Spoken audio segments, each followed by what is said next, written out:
आप देख रहे हैं प्राइम न्यूज धरणी हिंदी और मैं हूं पूर्णिमा। आज की सबसे बड़ी खबर ओडिशा के केंदुजार जिले से है, जहां सतर्कता विभाग ने एक सरकारी अधिकारी से भारी मात्रा में नकद राशि जब्त की है। ओडिशा के केंदुजार जिले में स्वास्थ्य विभाग के एक वरिष्ठ सहायक से सतर्कता विभाग ने सोमवार को 2.8 लाख रुपए की संदिग्ध अवैध राशि जब्त की। विश्वसनीय सूचना के आधार पर सतर्कता अधिकारियों ने केंदुजार में additional district public health officer के कार्यालय में कार्यरत सहायक शेखर लाल कुमार साहू को पकड़ा। बताया जा रहा है कि साहू अपने इलेक्ट्रिक स्कूटर पर कार्यालय से लौट रहे थे। तभी सतर्कता टीम ने उन्हें अजंता होटल के पास रोका। साहू की तलाशी के दौरान उनके पास 2.8 लाख रुपए नकद पाए गए और जब उनसे इस राशि के स्रोत के बारे में पूछा गया तो वह कोई संतोषजनक जवाब नहीं दे सके। इसके बाद सतर्कता विभाग ने इस राशि को जब्त कर लिया और साहू के अन्य ठिकानों पर भी जांच पड़ताल शुरू कर दी है। अधिकारियों का कहना है कि उनसे इस धन के स्रोत का पूरा ब्यौरा मांगा जा रहा है। अब हम बात कर रहे हैं ओडिशा के मुख्यमंत्री मोहन चरण मांझी के उन विशेष सुझावों की जो उन्होंने हिंदी के प्रचार प्रसार के लिए दिए हैं। दिल्ली में केंद्रीय हिंदी समिति की बैठक के दौरान मुख्यमंत्री ने हिंदी को बढ़ावा देने के लिए कई महत्वपूर्ण सुझाव प्रस्तुत किए। सोमवार को ओडिशा के मुख्यमंत्री मोहन चरण मांझी ने केंद्रीय हिंदी समिति की बैठक में हिंदी के प्रचार के लिए कई प्रस्ताव रखे। इस बैठक की अध्यक्षता केंद्रीय गृह मंत्री अमित शाह ने की थी। मुख्यमंत्री मांझी ने कहा कि हिंदी को बढ़ावा देने के लिए राज्य में एक विशेष शैक्षणिक संस्थान की जरूरत है। इसके साथ ही उन्होंने हिंदी शिक्षकों की संख्या बढ़ाने पर भी जोर दिया। इसके अलावा मुख्यमंत्री मांझी ने ओडिया और हिंदी साहित्यिक रचनाओं के अनुवाद की आवश्यकता को भी रेखांकित किया और इसके लिए विशेष अनुवाद केंद्र खोलने का प्रस्ताव दिया, जो केंद्र सरकार की राष्ट्रीय भाषा विभाग से वित्तीय सहायता प्राप्त करेगा। मुख्यमंत्री ने हिंदी को बढ़ावा देने के लिए सांस्कृतिक आदान प्रदान पर जोर दिया और राज्य और राष्ट्रीय स्तर पर हिंदी और ओडिया में सांस्कृतिक कार्यक्रम आयोजित करने का सुझाव दिया। उनका मानना है कि इन कार्यक्रमों में अलग अलग राज्यों के साहित्यकार और बुद्धिजीवी भाग लें, जिससे भाषाई और सांस्कृतिक एकता को बढ़ावा मिले।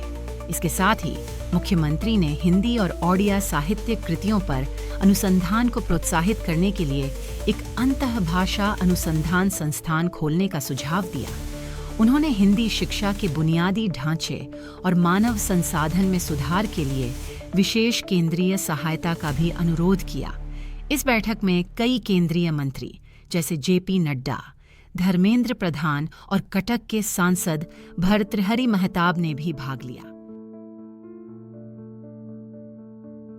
ओडिशा के राजस्व मंत्री सुरेश पुजारी ने सोमवार को मीडिया को बताया कि इस साल राज्य में 80 लाख टन धान खरीदने का लक्ष्य रखा गया है।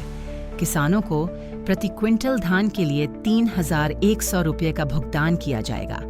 इसमें 2,300 रुपये का न्यूनतम समर्थन मूल्य और 800 रुपये की इनपुट सहायता शामिल है।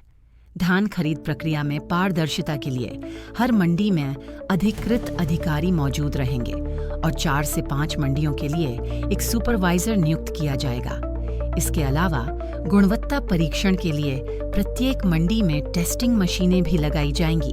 परिवहन विभाग मंडी से चावल मिल तक धान के परिवहन की देखरेख करेगा।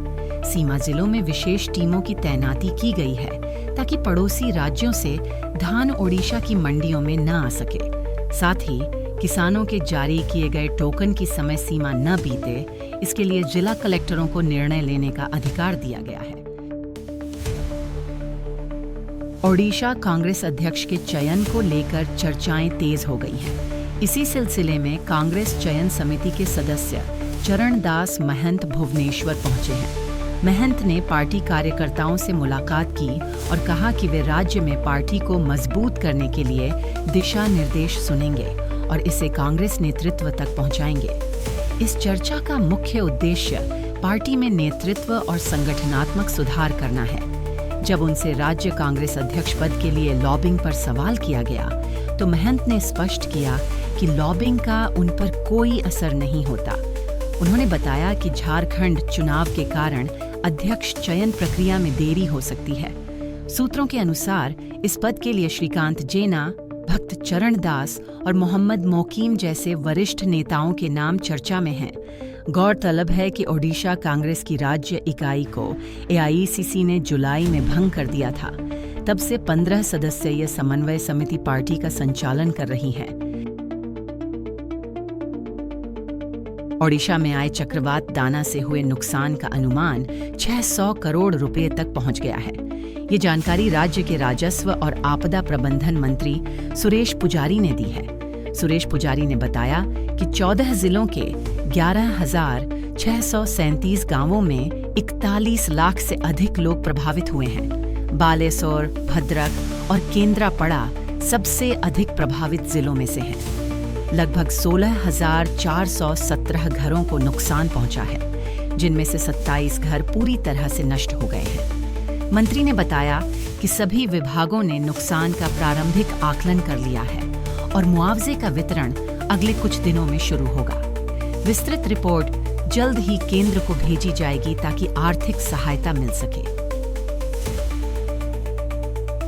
ओडिशा के केंदुझर जिले के दैतारी खनन क्षेत्र में 2 ट्रक मालिक संगठनों के बीच विवाद के बाद तनाव का माहौल है। मामला लौह अयस्क के परिवहन के लिए लोडिंग टोकन के वितरण को लेकर हुआ। रविवार को एक नए टिप्पण मालिक संगठन ने कार्यभार संभाला, जिससे लोडिंग टोकन वितरण पर पुरानी और नई एसोसिएशन के बीच विवाद शुरू हुआ। आरोप है कि नया संगठन पुराने समूह को खनन कार्यों से बाहर कर देना चाहता है, जिससे पुराना संगठन इसे अवैध और धोखाधड़ी से पंजीकृत बता रहा है। वहीं नया संगठन पुराने समूह पर भ्रष्टाचार का आरोप लगा रहा है। पुलिस ने हालात पर काबू पाने के लिए 5 प्लाटून बल तैनात किया है और केंदुझर एसपी दिलीप कुमार नायक ने पुष्टि की है कि स्थिति नियंत्रण में है। अब बड़ी खबर में यूपी के मुख्यमंत्री योगी आदित्यनाथ को जान से मारने की धमकी देने के आरोप में मुंबई पुलिस ने एक 24 वर्षीय महिला को गिरफ्तार किया है। महिला की पहचान फातिमा खान के रूप में हुई है, जो बीएसएससी आईटी की पढ़ाई कर चुकी है और महाराष्ट्र के ठाणे जिले के उल्हासनगर में अपने परिवार के साथ रहती है। पुलिस के अनुसार उसने मानसिक रूप से अस्थिर हालत में यह धमकी दी थी। यह धमकी मुंबई ट्रैफिक पुलिस के व्हाट्सएप नंबर पर भेजी गई थी, जिसमें कहा गया था कि योगी आदित्यनाथ अगर दिनों में इस्तीफा नहीं देंगे तो उन्हें एनसीपी नेता बाबा सिद्दीकी की तरह मार दिया जाएगा। पुलिस ने त्वरित कार्रवाई करते हुए फातिमा को गिरफ्तार किया है और मामले की जांच जारी है। योगी आदित्यनाथ जल्द ही महाराष्ट्र में विधानसभा चुनाव के प्रचार के लिए आने वाले हैं, इसलिए पुलिस सुरक्षा को लेकर सतर्क है। अब बात करते हैं अंतर्राष्ट्रीय संकट की, जहां ईरान के सर्वोच्च नेता की चेतावनी ने मध्य पूर्व में तनाव बढ़ा दिया है। ईरान के सर्वोच्च नेता अयातुल्ला अली खामेनेई ने शनिवार को इजरायल और संयुक्त राज्य अमेरिका को कड़ी चेतावनी दी है। उन्होंने कहा है कि अगर ईरान या उसके सहयोगियों पर दोबारा हमला किया गया तो उसका विनाशकारी जवाब दिया जाएगा, जो पूरे मध्य पूर्व को अपनी चपेट में ले सकता है। 26 अक्टूबर को इजरायल ने ईरान पर एक हवाई हमला किया था, जिसमें ईरान के कुछ सैनिक मारे गए। खामेनेई ने एक वीडियो में कहा कि दुश्मनों को विनाशकारी जवाब मिलेगा और यह चेतावनी उस समय आई है जब गाजा पट्टी में इजरायल हमास युद्ध पहले से ही जारी है।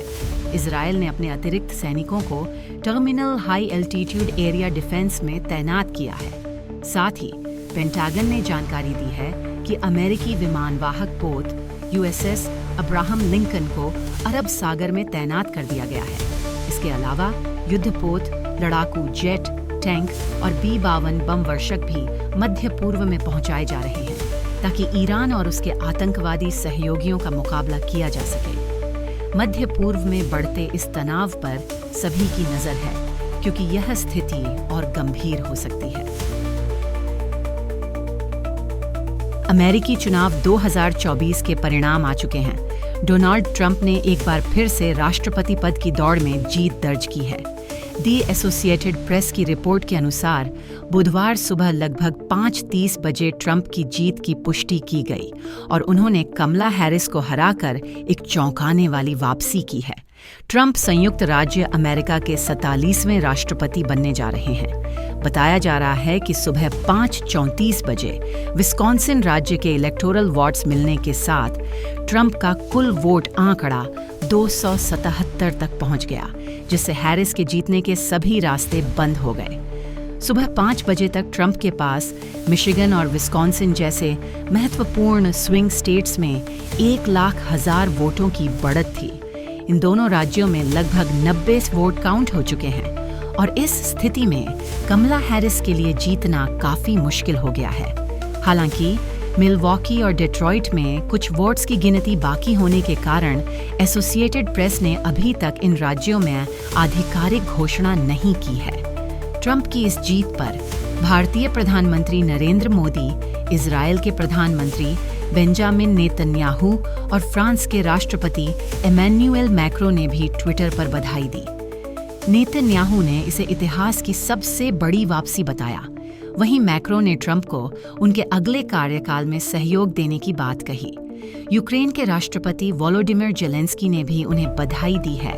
हालांकि एसोसिएटेड प्रेस द्वारा अंतिम निर्णय की घोषणा अभी बाकी है। आज की खबरों में इतना ही। हमारी टीम आपके लिए देश विदेश की ताज़ा और महत्वपूर्ण खबरें लेकर आती रहेगी।